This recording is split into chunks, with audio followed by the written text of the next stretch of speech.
My name is Linda Fisler, and today I wanted to share with you the presentation that I made at the Representational Art Conference in Ventura, California. The name of the paper is Imagination and Creativity, a Cognizant Balance. We are born with imagination. The world tempers it, possibly washes it away during the waking hours. As a child, we heard, "You have a vivid imagination." Somewhere along the way, imagination was suppressed by society's pressure to fit in. Imagination, in most, became disconnected from the world we live in daily. Creativity and innovation are recognized and rewarded by corporate America. It provides inspiration for new products that all of us enjoy. The pathway from imagination to creativity may have taken a detour in some of us, but sometime in everyone's life, that pathway reconnects. It is then we realize the power of imagination and its influence over creativity. Questioning the difference between imagination and creativity is like questioning the difference between night and day. Each day is greeted by light, brilliant illumination, or subtle, muted light. Daylight gives birth to process, the means by which we create. Building a machine or painting a painting is the essence of creation. It has an end product that is tangible, a physical presence. The night covers us in darkness, a filter or disconnect to the creative process. Imagination illuminates the darkness, filling the space with hope and intention and material things not seen or possible in the light. Converting what we see and experience in the shadows of our imagination becomes a process of intention, which then leads to creativity. While they are different, they are dependent on one another. As Albert Einstein once said, quote, "Imagination is more important than knowledge," unquote. If one can dream it with intention and creative process, one can live it. Anne Pendleton Julian and John Seely Brown, authors of Pragmatic Imagination, Single from Design Unbound, put forth this analysis. Quote, "Creative activity aims to do something purposeful. The imagination is something that emerges, while creativity works towards products that exist in the real world and have real-world purpose. The product of the imagination is the, quote, imagined object, unquote. It is the image itself. That image comes with meaning, but any purpose it contains is that which arises from it as it intersects with other cognitive processes," unquote. Furthermore, quote, "It is precisely because the imagination is given permission to play without pragmatic intent, it finds connections between the things that are not obvious or easy," unquote. In the book, The Creation of Art by B. Galt and P. Livingston, they establish that 3 conditions are required for creativity to exist. One condition is the production of things that are original. For the thing to be made from creativity, it must contain a salient newness. Originality alone does not mean that the work is born from the creative process. Originality is but one condition. Galt and Livingston submit that, quote, "We should hold that creativity is the kind of making that produces something which is original and which has considerable value," unquote. The object in the creative making should have merit not proportionate with the great value we place on creativity. However, one could argue that it is possible in the creative making process to make something original and valuable.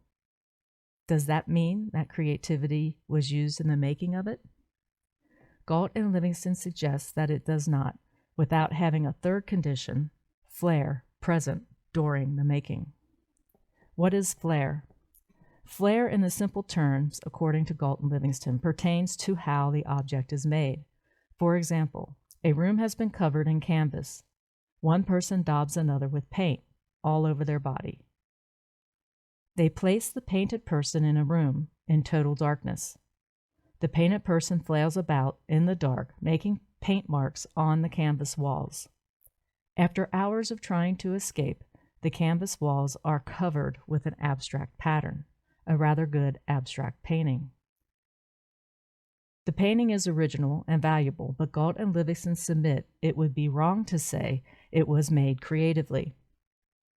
It was chance. Another example is to make something through a mechanical process, trial and error, working through the process of possible paths. During this process, one comes across something original and creative. Since this procedure is a mechanical one, Galt and Livingston put forth that the search procedure is, quote, an instant of creativity, for the procedure adopted is a mechanical one. Flair takes into consideration how the object is made. In our creative world, can flair be considered our voice or style in which we create? Additionally, Christopher Allen Anderson's book, Thinking About Thinking, he submits that it is time to take the next steps to understanding the creative process, or our thinking will become stagnant. This suggests that currently our thinking is not cognizant of the creative process, or that there is no recognized connection between imagination and creativity. Anderson submits, our ability to think, our ability to educate, and our ability to survive will depend on that knowledge. Without this knowledge, we can be cognizant of the balance that holds the key to our success in an endeavor to think and live. Furthermore, Anderson states that, quote, the creative process binds our lives and consciousness. It is the vehicle we work through as it is of our natures, unquote. An understanding of the creative process is an exploration into the process itself, with little thought given to imagination. If we focus on imagination, its power seems to stifle.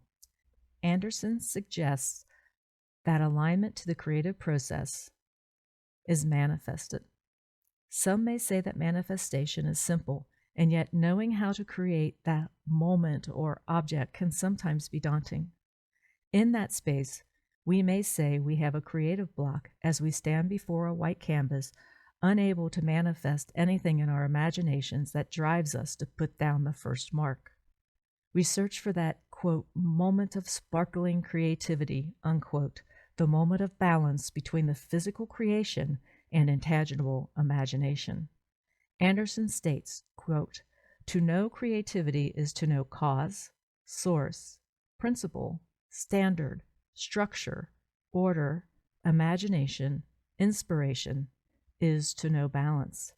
The creative process becomes, because it is, the exact process through which we integrate all information into order, unquote. For artists, imagination is the playground for the product produced. Quote, to create one's own world takes courage, unquote, Georgia O'Keeffe stated. Imagination becomes the artist's voice. It is the subconscious playground that emerges over years of work developing as a center of gravity, which in turn provides the confidence to create. Quote, whether to make music, experiment with gestures and color on canvas, wrestle with the string theory, the experimental imagination honors this search. It is focused play, unquote, Pendleton Julian and Celie Brown state. Imagination does not need a center of gravity or the creation process to exist. Imagination avoids boundaries, rules, gravity, and the thoughts of being real. To understand creativity, one must also attempt to understand the concept of imagination. Galt and Livingston suggest that, quote, imagination is more slippery to handle than that of creativity, unquote. Imagination in of itself has a variety of uses.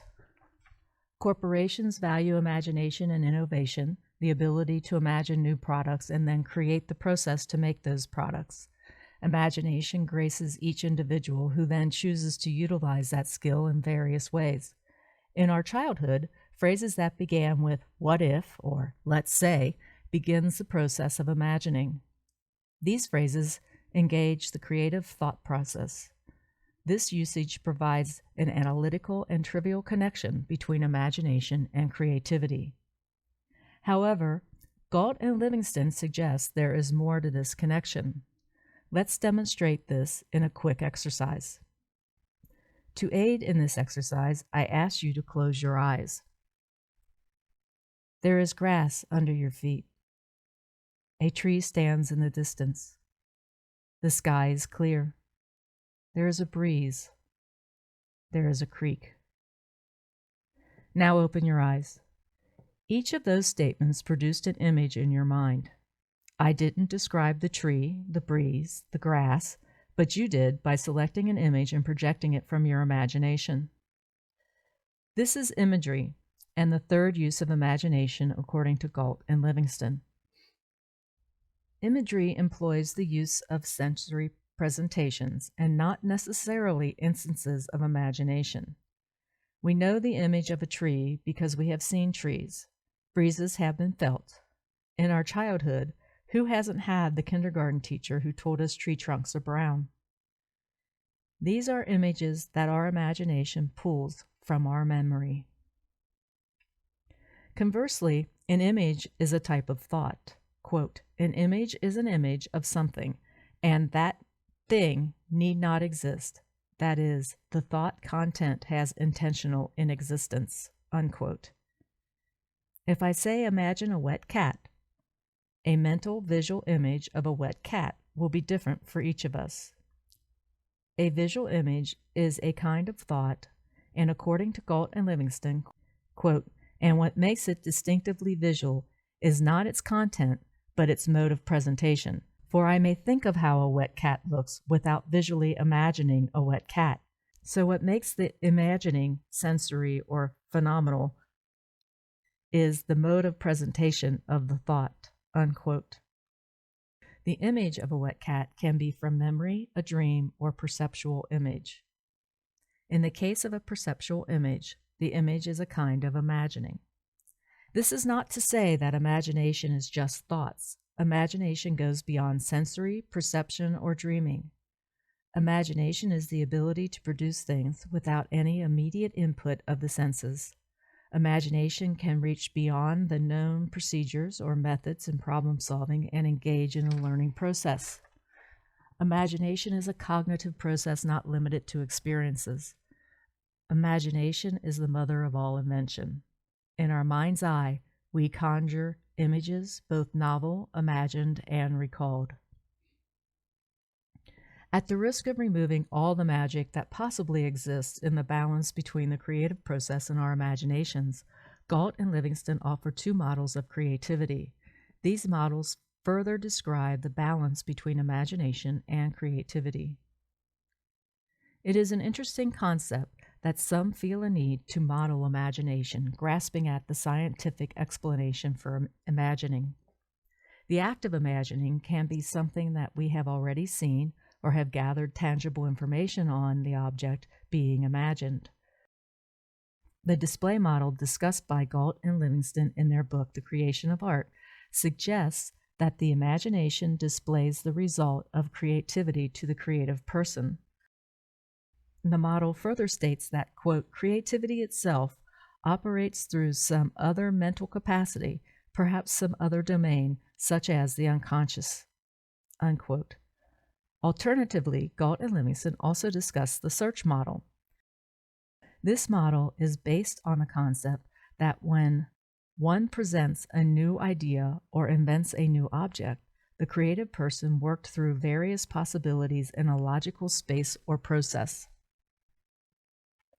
In the display model, passive creativity is one form of imagination utilized. When utilizing passive creativity, the creative person is unaware of the creative process. In writing, this person is considered a pantser. During a free write session, any scene that presents itself we capture, worrying about the sense of it later. However, that method already employs to a small degree imagining. The images of the scene are being imagined. Perhaps a better explanation of the display model is when an artist is painting in their head before they even approach the canvas. The display model in this form occurs prior to any outline written by the writer or sketch made or brushstroke taken by the artist when employing passive creativity. One could still argue that there is still a cognizant balance. We are aware of the chaos that might be occurring in our imagination, for we store and access these varying depictions in our brain, making ourselves aware of the images to access at a different time. In contrast, active creativity is when the creative person seeks out various solutions. Trial and error are employed. Experience is accessed as the creative person works through all known results and using the process previously explored to help them create a new object. Galt and Livingston put forth that, quote, active creativity seems more common and important in the arts than passive creativity. A painter may, for instance, suddenly see how their painting will look, but much of the subsequent work will involve scrutinizing the painting as it is being made, imagining how it could be improved by altering it in various ways, trying out these changes, observing the results, making more alterations, and so forth. And this process may take this painting far away from its original imagined look, unquote. This explanation suggests that there is a cognizant balance between imagination and creativity, both existing during the creative process as we imagine the path we take to create a painting, a novel, or a song.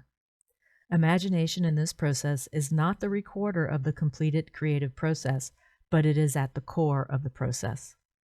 The search model suggested by Galt and Livingston is limited and somewhat defective in that our searches are limited to and built upon our experiences and explorations. If the creative person has a strong, powerful imagination and capable of imagining more widely and deeper, then the creative person has the ability to utilize a broader set of relative possibilities, hence selecting a solution that a more inexperienced creative may not possess. This is where the trial and error process is employed and becomes active creativity. If we put an experienced artist up against Watson, a computer which has access to billions of paintings and instructional material, Watson's employing of the search model would allow him to create a masterpiece repetitively because of the machine's vast knowledge. The difference between Watson and the creative person is the creative person's ability to use their imagination. Watson may have the ability to create a painting, accessing many old masters' paintings as a source of creativity. The creative person is using imagination as a vehicle of creativity.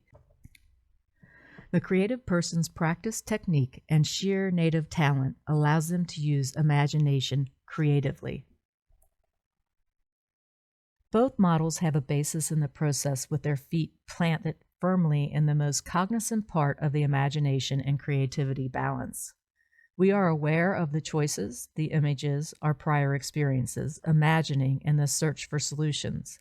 The dance between imagination and creativity is cognizant, the birthplace of the painting before it is conceptualized, before it becomes something tangible, a thought, the first brushstroke, a scene in our heads, is more ethereal and less science. We observe that soft vision before we transform it into the creative process that brings it physical form. Without cognizant balance between imagination and creativity, the ability to fine-tune our wildest dreams may not exist according to these models. The focus of most of the science in the pursuit to understand creativity and imagination have presented arguments pertaining to the existence of both creativity and imagination. Some, as the model discussed, attempt to determine that one cannot exist without the other, or that they have a need for a cognizant balance. However, science doesn't go far enough to understand the balance between intention, imagination, and creativity. The need to assign a process or science to the work seems to begin past the stage of intention and incubation. If intention is the birthplace of something new, then incubation becomes the point in which consciousness engages with the intention. Intention is the area scientific methods or models can't touch. It has no form. It flows freely with no expectation of being real or having a shape. Intention is the magical, mystical arena where our most evolved creator flourishes. It is the zone that we experience when we give ourselves to it. Intention makes us smile with hope, frown with frustration, groan as we move into the incubation and birth, and revel in the beauty of the finished product. Intention is present until we think too deeply. When we give intention attributes in the physical world, the mysterious magic of getting ourselves and our world out of the way disappears. It's that certain something that we all possess and struggle to describe.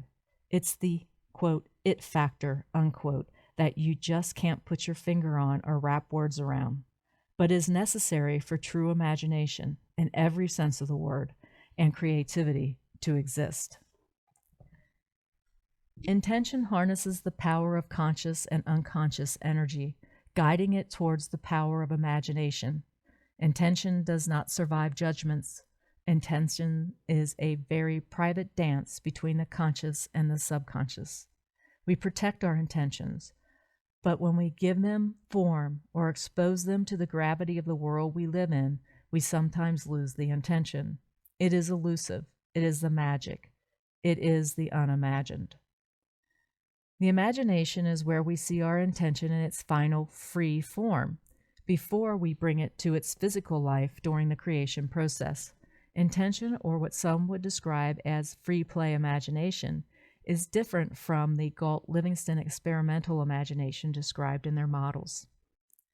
Pendleton Julian and Seeley Brown provide us with their interpretation of free play imagination, which comes close to intention.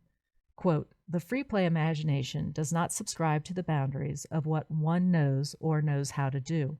It is serendipitous, intuitive, and completely at home, not knowing why it sees what it sees. This is the imagination that we most often associate with the realm of the unconscious mind, which runs in the background during waking hours and dominates our dreaming. What distinguishes the imagination of free play on the experimental imagination is its motivation. The experimental imagination starts with a question and/or an individual's creative practice and history. These serve as its center of gravity. The imagination of free play may be capitalized by a question. It needn't be. It needs a center of gravity. In fact, it avoids a center of gravity, preferring to be lost in play, unquote. And yet we are reminded by Einstein that, quote, art is standing with one hand extended into the universe and one hand extended into the world, and letting ourselves be the conduit for passing energy, unquote. As our confidence or ego and experience grows, with each accomplished expression of creativity, our connection to playful imagination becomes threatened. The dangers of realizing the cognizant balance may be the loss of playful imagination. Things become too formulaic as creativity seeks out the solution based on prior experience. Fear of exploration and acceptance influences the stretch into the true imagination, the realm of intention, the sphere where active and passive creativity does not exist. Keeping our attention and imagination separate from creativity is the challenge. As Picasso stated, quote, every child is an artist. The problem is how to remain an artist once we grow up, unquote. I leave you with one final thought, expressed by Edward Degas. Quote, only when he no longer knows what he is doing does the painter do good things, unquote. It has been stated by many artists that creativity takes courage.